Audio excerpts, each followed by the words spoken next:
대홍수와 노아.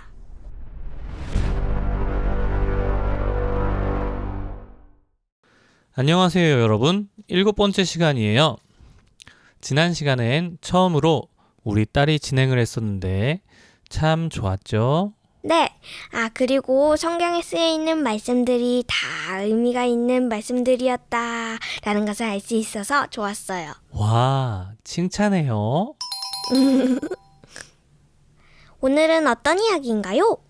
지난번 5회에서 미리 알려드렸던 것처럼 노아 할아버지의 이야기를 시작해 볼 생각입니다. 노아의 방주 이야기인 거죠? 방주 이야기까지 할 수 있을지 시작해 봐야 알 것 같네요. 그럼 빨리 시작해주세요. 아담의 아들 셋, 그리고 그가 낳은 아들 중 에노스가 있었고 그의 아들의 아들, 또 아들의 아들, 아들의 아들, 아들의 아들, 아들의 아들, 아들의 아들. 알았으니까 그만요.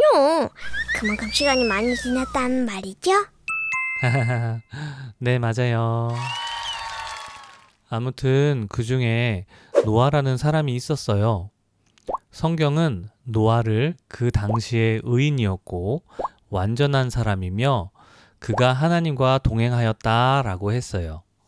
쉽게 말하면 노아는 하나님을 사랑했고 하나님께서 기쁘시게 하기 위해서 착하고 정직하게 살았던 사람이었다는 그런 말이에요.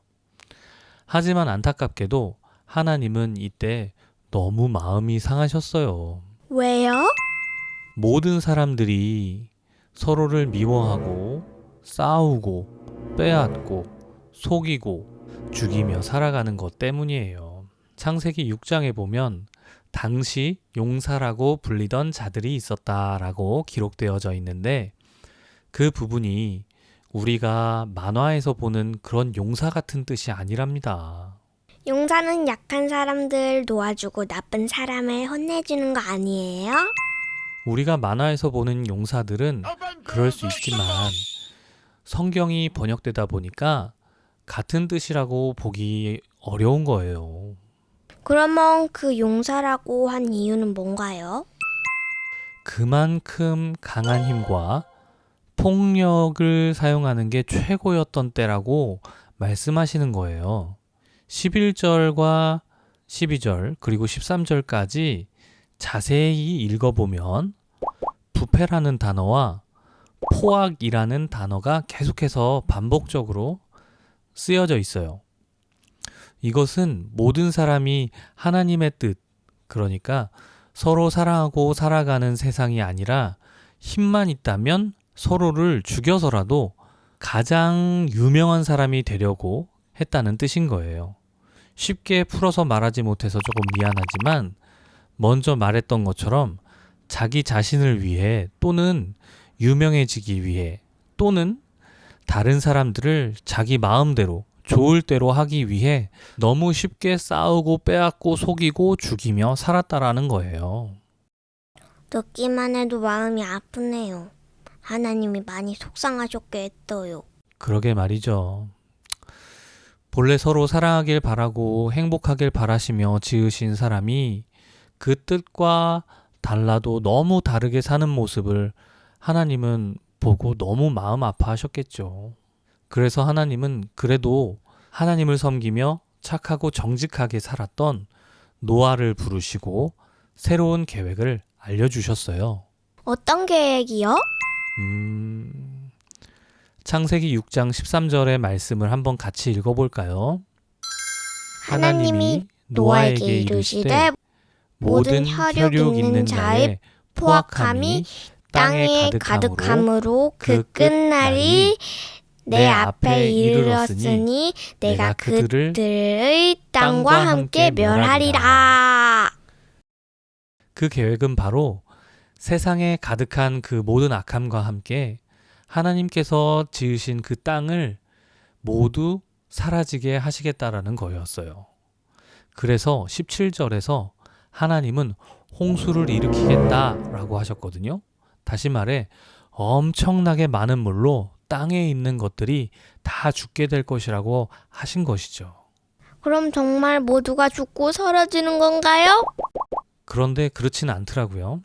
하나님은 노아에게 그 계획과 함께 노아와 그의 가족들 그리고 모든 생명이 있는 동물 중 암컷, 수컷 한 쌍씩을 아주 커다란 배, 방주라는 곳으로 들어가게 하셔서 보호해 주신다라고 하셨어요. 그 말씀을 들은 노아는 어떻게 했어요? 22절에 보면 노아는 하나님께서 말씀하신 대로 다 순종하고 준비했다고 해요. 그런데 이렇게 생각하면 하나님이 좀 무섭게 느껴져요.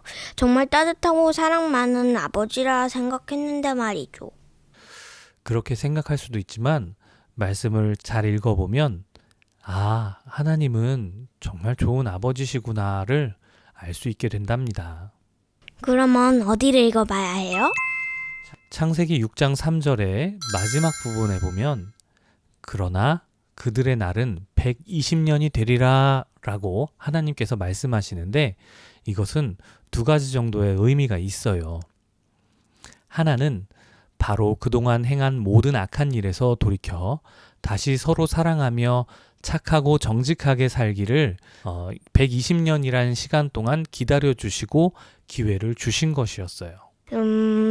지금 제가 12살이니까 이 시간에 10배나 기다려주신 거네요? 그렇죠. 정말 긴 시간을 주신 것이었어요. 그리고 하나님은 노아에게 방주를 지으라고 했잖아요. 구체적인 크기와 재료들을 알려주시고 그것을 다 지을 때까지 하나님은 기다려주신 것이었어요. 그런데 생각해 보세요. 이것을 짓는다는 것이 얼마나 중요한 것이냐면 노아와 그 가족들이 들어가 사는 것도 중요하지만 보통 배를 만들 때를 생각해 보면 배는 물이 가까운 곳에서 만들어요. 왜냐하면 배의 크기가 엄청나게 크니까요. 그리고 물이 가까워야 이동시키기 쉽잖아요. 작은 배들은 어디서 만들어도 상관은 없겠죠. 바퀴가 달린 무언가에 싣고 가면 되니까. 하지만 땅에 사는 모든 생물들을 짝 맞춰서 방주 안에 들여보내고 거기서 살아야 한다면 그 배의 크기가 엄청나게 커야 되지 않을까요? 말씀에도 보면 하나님께서 설명해 주신 것에 지금 자료 화면으로 보여주는 것처럼 3층으로 되어 있고 엄청나게 큰 배였어요. 아마도 당시 사람들은 노아가 배를 만드는 것을 보고 왜 저러지? 라고 했을 거예요. 시간이 지나면 지날수록 말이죠. 그 큰 규모를 보고 이것을 무엇에 쓰려고 하는 건지 물어봤을 거예요. 그러면 의인이었던 노아는 뭐라고 대답했을까요? 하나님께서 만들라 하신 대로 난 하고 있어. 그렇죠. 그리고 분명히 사람들은 하나님은 왜 이것을 만들라 한 것이요? 라고 물었을 거예요. 그러면 노아는 하나님께서 말씀하신 대로 앞으로 120년 안에 하나님께서 홍수로 모든 사람과 동물과 땅을 멸망시키실 것이라고 대답했겠죠. 이 말은 다시 말해서 예수님 때에 세례 요한과 예수님이 외쳤던 것처럼 회개하라 천국이 가까웠느니라 하신 말씀과 같은 의미라는 거예요. 이제 그만 악한 일을 버리고 서로 사랑하고 착하고 정직하게 하나님 앞에서 살아야 해요 라는 말이 되는 거예요. 하나님은 사람들이 모두 멸망당하는 것을 바라시지 않으셨군요. 그래서 기회를 주신 것이네요. 네, 맞아요. 에스겔서 18장 23절에 보면 주 여호와의 말씀이니라 내가 어찌 악인이 죽는 것을 조금인들 기뻐하랴 그가 돌이켜 그 길에서 떠나 사는 것을 어찌 기뻐하지 아니하겠느냐라고 말씀하셨어요. 이 말씀은 에스겔 선지자가 살아있던 때에만 해당되는 말씀이 절대 아니에요. 하나님의 성품을 하나님이 어떤 분이시라는 것을 지금 우리에게도 그리고 과거에 아주 오랜 옛날에 그때 당시에 하나님도 똑같다라는 것을 말씀하고 있는 거예요.